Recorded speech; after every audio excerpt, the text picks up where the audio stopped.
All Academy. Always with you.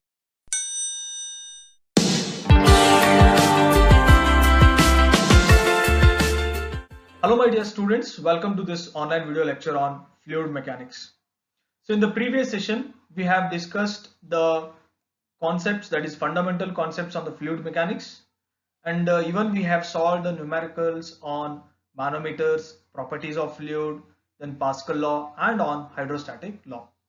Now in today's session, we're going to start with a new session that is on fluid static, and in this session, we're going to discuss what is this fluid static, then what are the terms used in the fluid statics, that is the total pressure and center of pressure. Then we'll discuss and derive the equation for vertical plane surface submerged in liquid as well as the horizontal plane surface submerged in the liquid. Now without wasting much time, let us begin with today's session. So what is this fluid statics? So the fluid static deals with a fluid which is at rest. Means static means rest. The fluid which is at rest is known as the fluid static. It means that when the fluid is at rest means so there will be no relative motion. So as a result, the velocity will become zero. When it is rest means the velocity is equals to zero, then the velocity gradient, which is nothing but the du by dy, or we call it as dou u by dou y, which will be equals to zero. The velocity itself zero means the velocity gradients will becomes zero. When the fluid at rest means so there will be no shear stress because the whole velocity gradient itself is a zero. It is having no value means so anything multiplied with a zero means it is completely zero. So the shear stress in the static fluid will be zero. So please keep note that the shear stress will be zero in the static fluid because the velocity itself is a zero. The static means the fluid is at rest, so there is no relative motion between the fluid layers. So as a result, the shear stress in the fluid will be static fluid will be completely zero. Now the force acting, even though the fluid is at rest, so there will be some forces which will be acting on this fluid. So those forces are, the first one is the pressure, the force due to the pressure of a fluid normal to the surface. Means when the fluid is at rest means due to the pressure, the force due to the pressure which is acting on the normal to the surface. So this is a one force acting on the fluid particle, and another one force, that is the force due to gravity. The force due to gravity, or it is nothing but the self weight of a fluid. These are the two forces which will be acting on the fluid particle when the fluid is at the rest. Now there are some important terminologies that we need to concentrate in while studying the fluid static. Means so as I said, no, we need to derive the equation for the horizontal plane surface submerged in the liquid. So in that condition we need to get to know some of the important terms. In that one, the first term is a total pressure. So in a static mass of a fluid, when it comes in contact with a solid surface, either it may be of a curved surface or it may be of a plane surface, so then it exerts the force on those solid surfaces, and this force will be always acts normal to the surface, and it is known as a total pressure. Means so if any quantity or if any static fluid mass which comes in contact with any surface, either it may be of a plane or it may be of curved surfaces, then this static mass of a fluid exert the force on these solid surfaces, and this force will act normal to the surface, and it is known as a total pressure, and it is denoted by the letter P. It is denoted by the letter P. Now the next very important term in this fluid static is a center of pressure. Now we have studied the total pressure. Now the center of pressure means the point of application of total pressure. It is the point on which this total pressure will be acting on the surface is known as a center of a pressure. Means if for example this is a plane and I know the total pressure acting on this surface, and it is the center of pressure is the point on which the whole pressure or the total pressure will be acting is known as the center of pressure. Now the total pressure and the center of pressures are computed for various surfaces. As I said, no, it will be acting on the curved as well as the plane surfaces. Then, so we can identify, or we can compute, or we can calculate these center of pressure and the total pressure for the following conditions. One is the horizontal submerged planes, means the horizontal plane which are submerged in the liquid. So we can identify the center of pressure as well as the total pressure. Similarly, vertical plane which is submerged in the liquid, and third one is an inclined plane submerged in the liquid, and the last one is a curved surface or curved planes which are curved surfaces which are submerged in the liquids. So for these four conditions we can identify the center of pressure or as well as the total pressure. And for your syllabus purpose, so these three are very much important for your with respect to your whatever syllabus framed. So for that one, these three derivations or these three equations plays a very important role. One is a horizontal plane, vertical plane, and another one is a inclined plane. And based on these conditions, or based on these derivation only, or the numericals will be asked in your examination also.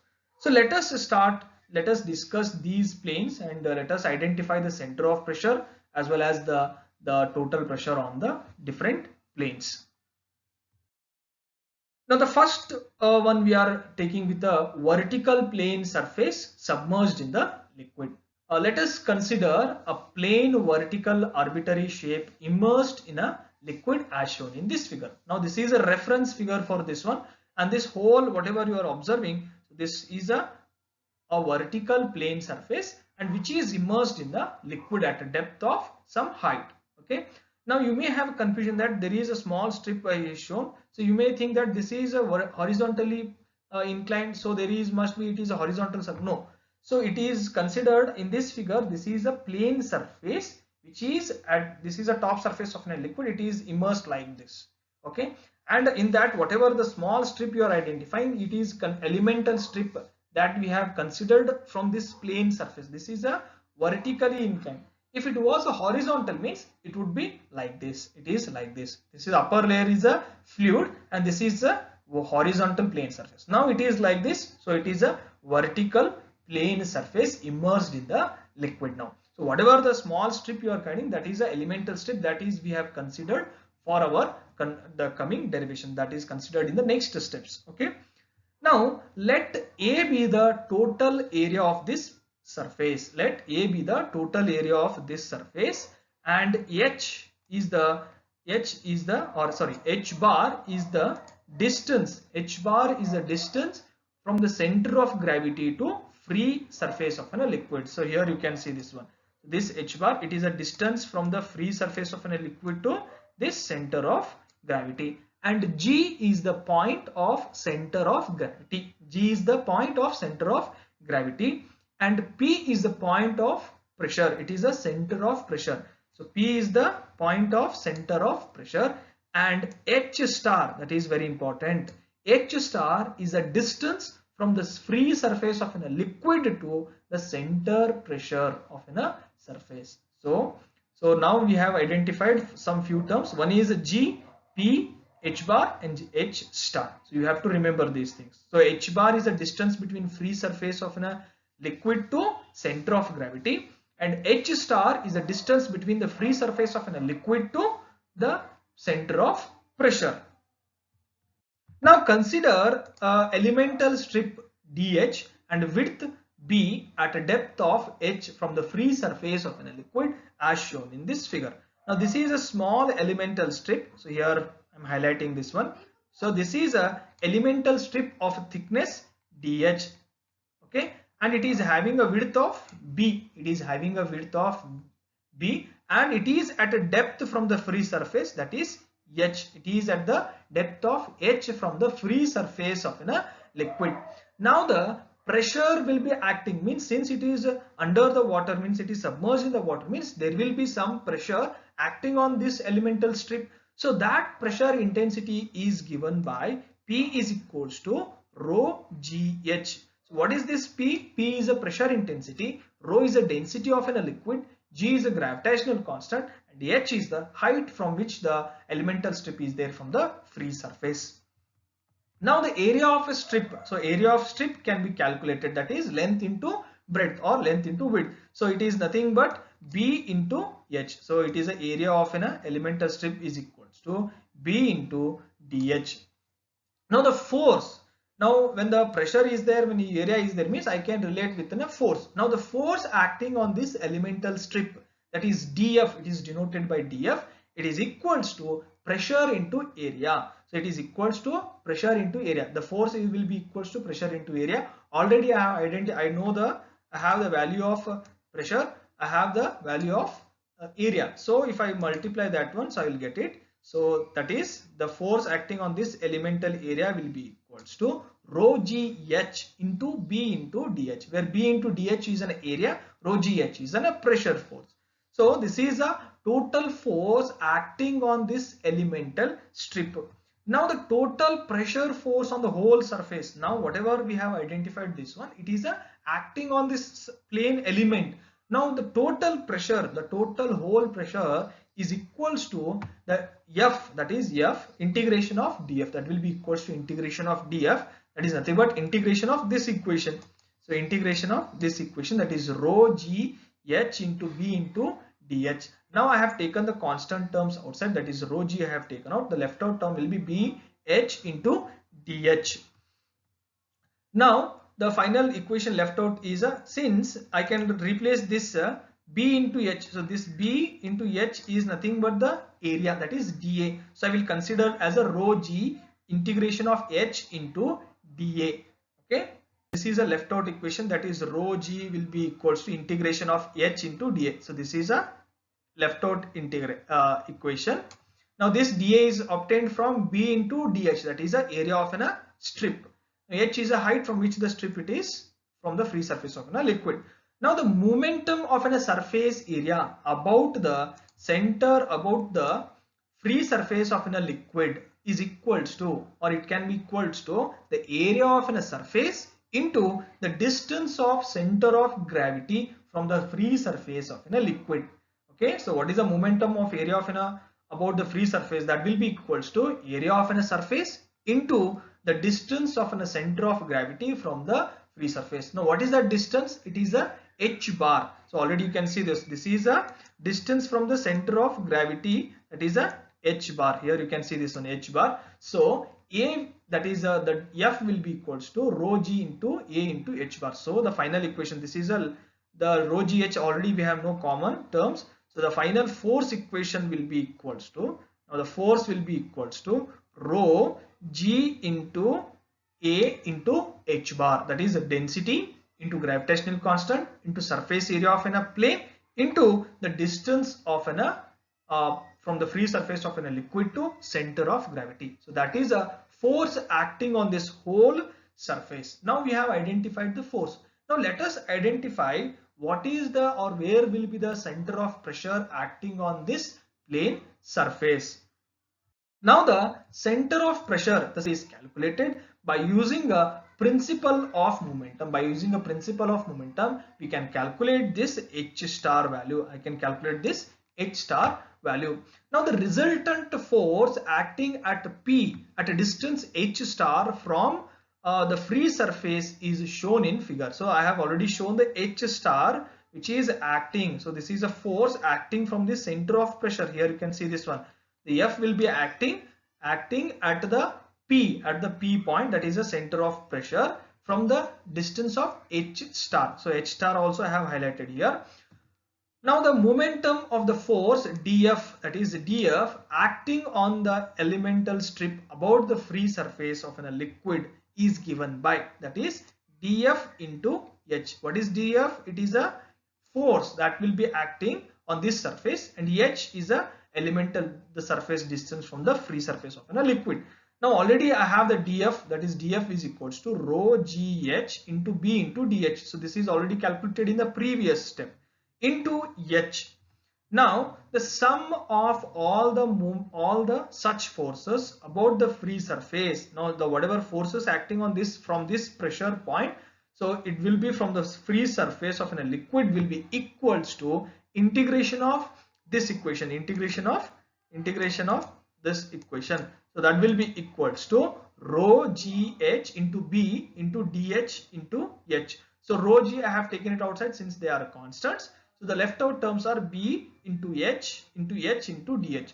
So since b into dh already we know that, so this b into dh is the area of a strip. So I can replace that one by rho g integration of b h square into dh. So that can be replaced since b into dh is a area. So this b into h will be the area of an elemental strip. So that is replaced by dA. So the final left out equation will be rho g integration of h square into dA. So this is a final left out equation. Now this h square dA, that will already we know that it is a b into dh into h square. Now the moment of inertia about the surface from the free surface of a liquid is given by I naught. That is a momentum of inertia or moment of inertia of the surface about the free surface of a liquid.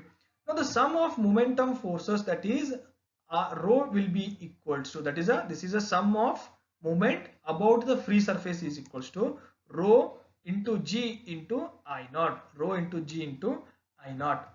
Now this F, that is a force, we have already know that. So this force into H star, this is a force into H star, this is, you are seeing this, no, force into H star will be equals to, it is the rho g into I naught. It is the momentum of inertia. It is a sum of moment. It is a total sum of moment with respect to free surface of a liquid. That will be equals to force into this distance which is acting at the center of pressure. Now F is equals to, so that is F will be equals to, this force will be equals to rho g h bar. It is already known. F will be equals to rho g into h bar. We have already calculated this one. Now that is replaced. Now just replace this term here. So rho g a h bar plus h star will be equals to rho g I naught. I naught is a momentum of inertia. Now if I simplify this whole equation, if just rearrange these terms, I will get this h star. So then h star will be equals to rho g I naught divided by rho g a h bar. That will be equals to I naught, that is a momentum of inertia from the free surface of a liquid divided by area into h bar. So that is I naught divided by a into h bar. But from the parallel axis theorem, we know that the momentum of inertia can be given as Ig plus a into h bar square or h square bar. Now this Ig, it is the momentum of inertia of an area about the axis passing through the center of gravity. It is the momentum of an inertia which is passing from the center of gravity. So I naught is a momentum of inertia with respect to free surface of a liquid. Okay, now here it is a momentum of inertia with respect to axis passing through the center of gravity. Now that I naught we can substitute here. So that is I naught we substitute, that is Ig plus AH bar divided by AH bar. Now final equation will be equals to Ig divided by AH bar plus H bar. Now this is a final equation, or at this height the center of pressure will be acting, that is a H bar. So whatever answer you will get it, that will be in meters or in mm. Now this center of pressure, that is Ig divided by AH bar plus H bar. So this center of pressure lies below the center of gravity of a vertical plane surface. Means if this is a center of point, means it will be acting below the center of gravity. Now the distance from the center of pressure from the free surface of a liquid, it is independent of density of a liquid in which this surface is immersed. Means so the density does not matter for the center of pressure. As you can see this, there is no density term included in this equation. So this density does not affect the center of pressure. As a result, the H star, it is a independent of density of a liquid. It is independent of a density of a liquid.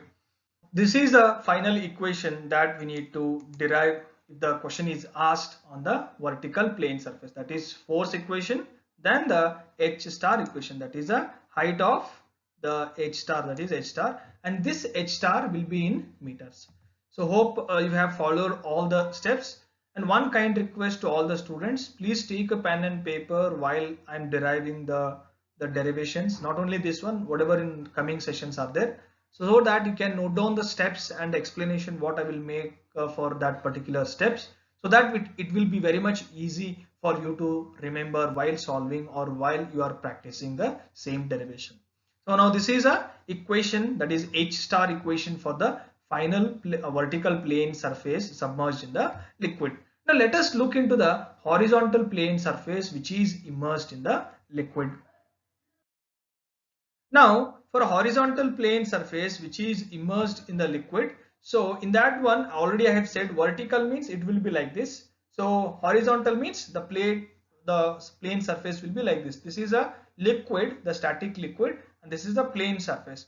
Now if the plane surface, the horizontal plane surface is there, means both center of pressure as well as the center of gravity will be acting at the same distance. Both will be at the same distance from the free surface of a liquid. Therefore, so let A will be equals to, that is A is equals to the total area of this surface, which is already know, and force, that is F, is equals to same rho G H into A into H bar. So that is a rho G A into H bar. This is a force equation. Even that is same for vertical plane as well as horizontal plane surface. Now the center of gravity, that is H star and H, both will be same, as both are at the same, since the horizontal surface is there, both the height will consider as an H. So both H star as well as H bar will be at the same height of a liquid from the free surface. So okay my dear students, so whatever concepts we have discussed in today's session, that is on total pressure and center of pressure definition, and we have discussed the derivation for the vertical plane surface, and even we have derived the equation for the horizontal plane surface submerged in the liquid. And these are the very important derivation for your exam purpose, because definitely either among these three, either vertical or horizontal plane or inclined plane, any one derivation will be going to asked in the examination every year. And even the numericals will be asked in this one, that is you need to identify this H star or H bar distance or the force on the surfaces. So you need to calculate this. So it is a very important derivation for you people. So please go through the steps whatever I have explained in this session. And in the next session we'll go into derive the equation for the inclined plane surfaces submerged in the liquids. And if you are having any doubts in the today's session, please do comment it in the comment box and try to clarify your doubts. So do share this video to your friends so that even it will be helpful to them also. Click on subscribe button and press the bell icon to get updates from All Academy.